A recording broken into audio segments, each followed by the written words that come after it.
Welcome to Truth and Company Boxing Podcast. I'm your host, John the Truth Dioria, and tonight we have another segment of 20 random questions. And our guest tonight is Minnesota's own RJ Laase, also known as T-Rex. How's it going, RJ? Too bad, man. How you doing, John? I appreciate you taking time to come on the show, man. No problem, man. I think it's kind of a cool little thing you're doing. It's just random, Well, something different. I'm doing separate interviews, and then I'm doing this segment called the 20 Random Questions so we can get more people on and more people can get to know people a little bit outside of the ring, because too many people, I think, focus on fighters as just being in the ring like robots, and that's the only time they see you guys, and they don't know anything about you. So they assume naturally that you guys aren't like everybody else. You don't have the same interests. You don't go through the same issues. You don't go on the same vacations or whatever. So it's just easier for these fans now to learn a little bit about you guys outside the ring. Yeah, yeah, for sure. No, that's what's up. So how's retirement going? Retirement from boxing, I guess. I guess I never officially retired, but I just haven't fought in a long time. Other things in life come up, but okay, it's not bad, man. Just wiring America, just a day at a time. So you just left the door open, I noticed, because you didn't say official, so everybody heard that.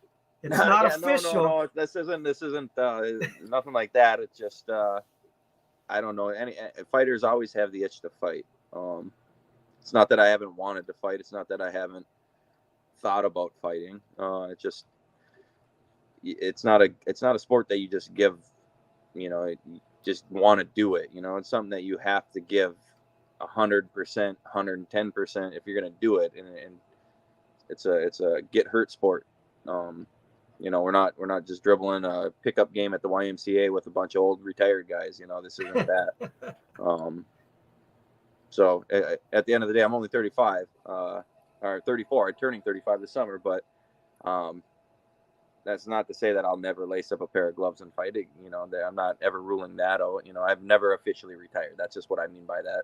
Okay. Also, at the end of the day, I don't know. Does anybody want to see me fight anymore? It's one of those things. I don't know, man. If you can fight in those two wars that you had, if you can still fight like that, why wouldn't they want to see you fight? Yeah, I guess. Yeah. But let's be honest, dude. You're an exciting fighter when you fight. Well, that's what we're there to do is fight, But yeah, but some people, some people run around. They're there for the check. They're counting the clock, whatever. You either going forward or going backward, man. You're in the mix and you stay busy, and you're an exciting fighter. That's what you want to be. That's what we're actually there to do. Put on a show. At the end of the day, professional boxing isn't just a boxing match. It's a prize fight.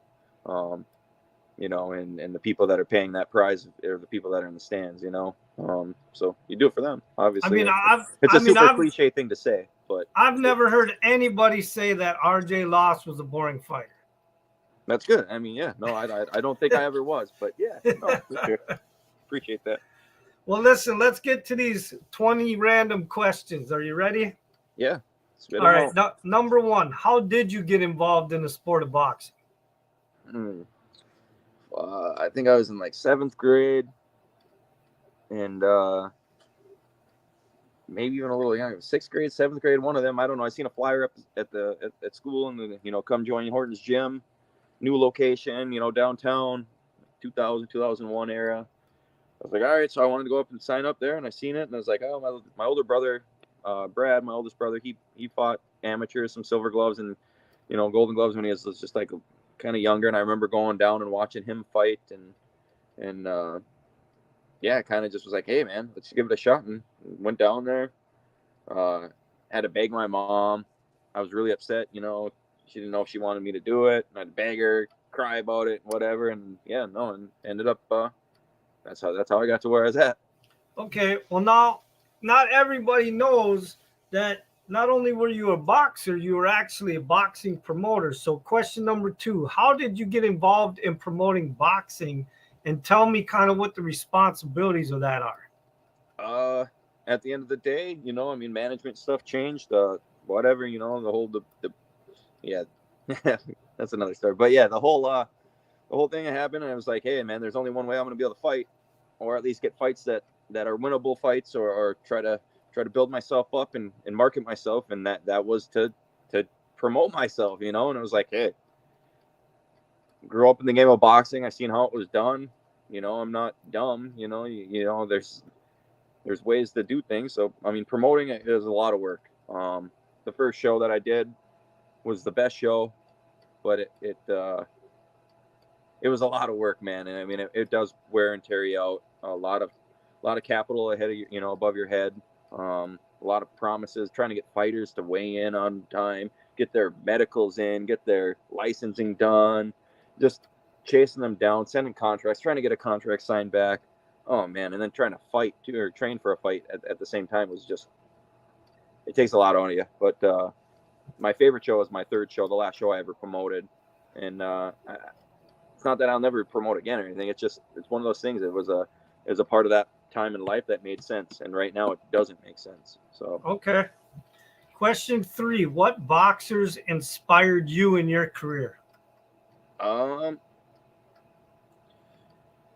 Inspired or enjoyed to watch. I guess inspired me. I always liked the guy Pernell Whitaker. Sweet Pea was one of my favorite fighters. Guys like James Toney. And then obviously, you know, there's always the warriors that you grew up seeing. You know, obviously the Gaddy Ward stuff. But most inspirational or style that I liked to watch, and enjoyed and actually was intrigued was Sweet Pea. Even though he was a little bit before my time, it was still good to always go back and look at that and see how boxing evolved. And then obviously, you know, Floyd was always fun to watch. Even though my style wasn't completely you know, I couldn't mimic those guys or anything like that. Still great to watch those guys. Okay. Question 4: do you have any hobbies outside of the sport of boxing? Oh yeah, man. And I love drag racing, man. I love drag racing, working on cars like that. You know, drag cars or turning wrenches. I've always enjoyed that. I grew up in that. Grew up in a drag racing garage, a Mopar garage. Yeah, it's a thrill. It's a sport that's kind of like boxing. It's you and another person lined up side by side. You know, there's scales, there's preparation, like getting your car ready or getting that stuff type, you know, preparation for the fight is like training for a fight, training, you know, getting your car ready for a race. There's a lot of things that have close parallel, similarities, you know, and the rush that you get from it too. You're actually sitting in your garage right now. Yeah, no, I'm actually in my garage right now. Yeah, I snuck out quick to get a little quiet place. Don't wake the baby. So Okay. All right. Question 5: do you have any boxing superstitions? oh, dude, I actually did. I used to watch the original Halloween, Michael Myers with Jamie Lee Curtis. I used to watch that every fight morning. The morning I'd wake up like after breakfast, before a fight. That was like my big superstition. Like I had to watch that. Like if I was like on the road a couple times or anything like that in Hinckley, I had my laptop and I was watching that on my laptop in the hotel room. It's just Michael Myers. When I was a kid, I watched that movie like way too young, and he always scared the shit out of me, man. Like I was scared to go in my basement and stuff as a kid, and it was always like the boogeyman, you know. I mean, that's what he was, and it was like seeing that way too young. As weird as it sounds, but that's a movie I'd always watch, like the boogeyman, like getting in, you know, into the ring, psyching myself out, like you got to fight this guy, you know. So Okay, that's different. very different. It's odd, but it's that's honest God truth. All right. Question 6: if you could go into outer space, would you? Yeah, why not? I mean, do I get to come back? Well, yeah, but I mean, Yeah. Okay, some people wouldn't take the chance to go. Yeah, I probably would. Okay. Question 7: what is the craziest or the funniest story that ever happened between you and a boxing fan? Oh man.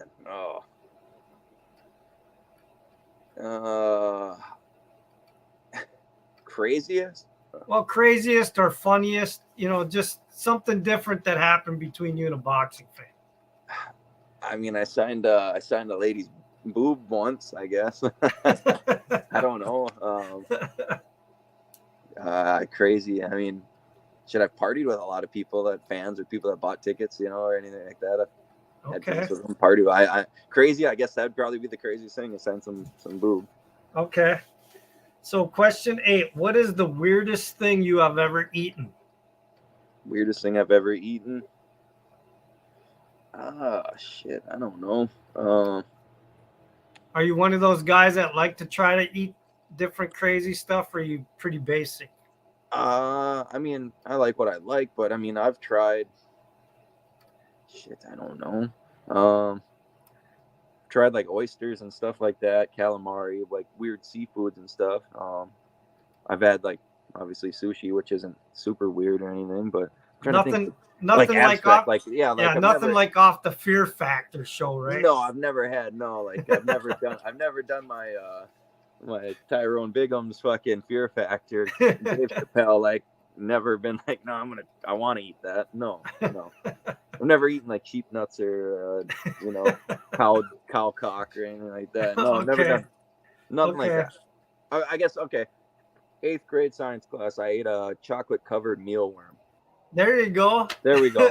There you go. Yeah, that made, and I think we did a grasshopper too. Okay. There we go. Question 9. What's something that you're very passionate about?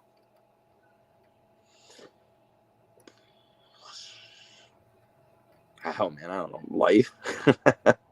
Life in general. I mean, hey, that's a good answer. I don't know. I mean, what else? I mean, obviously my you're life, just everything that entails my life. I guess I'm passionate about, like, from my wife to now my newborn to, my fortunate, like, my career now where I'm at as outside of boxing. Obviously my hobby of drag racing, stuff like that. Yeah. Okay. Question 10. If you go on a road trip by yourself, where do you usually go? As I go on a road trip, if I do go on my getaway? Yeah, if you just get in your car and you go somewhere on a road trip, where do you usually go? Man, I like cruising the city skyline. I like going, from east to west, even, sometimes doing the full thing during the summer. It's always nice to just kind of cruise and overlook it. I like doing it at night. That's another thing I do, before fights when I fought in town, was just kind of go out to an overlook and kind of look over the city and whatnot, like over the neighborhood that, grew up in whatnot, and just picture stuff, just try to clear your head, stay positive, stuff like that. But yeah, I like cruising the skyline. Okay. Question 11. Have you ever had an incident where you almost died? Shit, I don't know. I've been in a couple of cars that lost brakes going down hills and stuff like that. Never like severely injured or anything like that, but I mean, instances that could have turned bad, I guess. Yeah. Okay. Question 12. If you could play one-on-one basketball with any NBA player, past or present, who would it be? Oh man. Past or present? Yep. I mean, everybody's gonna be like, "Oh, Michael Jordan." Man, probably Jason Kidd. Okay, that's a good one. Yeah, I'd probably play. Yeah, that's probably who I'd do. Yeah. Question 13. How has boxing affected your life in a positive manner and in a negative manner? Positive. Made me grow up quick. Realize that nothing's ever going to be given to you. So you gotta earn people's respect, and go out and get yours. Nobody's going to pave the path for you. You got to just put one foot down in front of the other. So it helped me mentally like that, preparing for life, growing up a little fast. Worst thing. Yeah, negatively, yeah. Yeah, negative. Man, my body, dude. Okay. There's certain things in my body that like aren't always the same like they were when I was younger. My elbow, my hands, and sometimes my knee, my hip. Shit, man, I'm 30, like about to be 35, and I got like sciatic nerve problems. Like. Okay. So, I guess all physical, right. Yeah, physical. All right. Question 14. If you could spar any one of these three fighters, who would you want to spar? Manny Pacquiao, Canelo Alvarez, or Floyd Mayweather?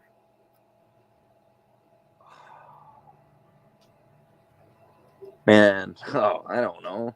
Fuck any of them. Just to share the ring with any of them would be cool, you know. If I had to pick one, I like Canelo. I'd go with Canelo. I feel like he'd be fun in the camp. I mean, Floyd, I think all of them would be great in camp. Or even a smart, you know. Maybe it wouldn't be that fun, but. Okay. Question 15. If you could live one celebrity's life for 24 hours, who would it be? Can they be alive or do they got to be alive? It doesn't matter. Yeah, any celebrity. If I could live that any existed. lifestyle, oh man. For 24 hours, you could live their life. I don't know. Elvis. Okay. That's a good answer. In his prime. Elvis in his prime. Like young Elvis. All right. Question 16. If you had a Super Bowl party and you could invite one NFL player over to watch the Super Bowl with you, past or present, who would it be? Randy Moss. Yeah, okay. Randy Moss. Question 17. If you were granted 3 wishes, how would you use them? Oh. Damn, I don't know. Fuck. First wish would be to live a long, healthy life. Stop world hunger and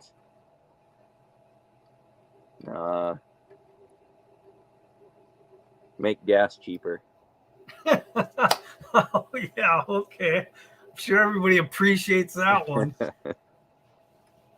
All right, question 18. If you could have a conversation with one person in history, who would it be?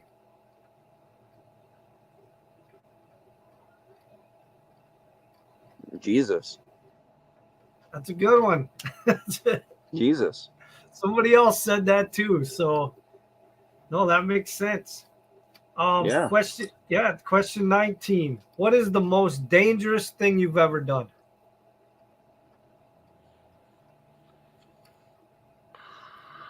Dangerous thing, I don't know.